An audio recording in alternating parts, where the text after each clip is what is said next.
রাষ্ট্রবিজ্ঞানকে কি বলে? রাষ্ট্র সম্পর্কে সর্বপ্রথম প্রজ্ঞান ও সম্পন্ন করার জন্য রাষ্ট্রবিজ্ঞান বলা হয়। রাষ্ট্রবিজ্ঞানের জনক কে? রাষ্ট্রবিজ্ঞানের জনক কে? আমার নানা।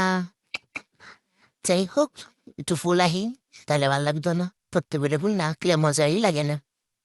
টান টানা টন টন টানা টন টন। আহা, কলমের কালি শেষ, এটা কোনো কথা? তাতে কি হয়েছে, আমি আরেকটা কলম লব। দূর, ফ্যানের বাতাসে লেগে পড়তারি না, কাকড়া দামাই দিলি। হ্যাঁ হ্যাঁ হুম হুম হুম।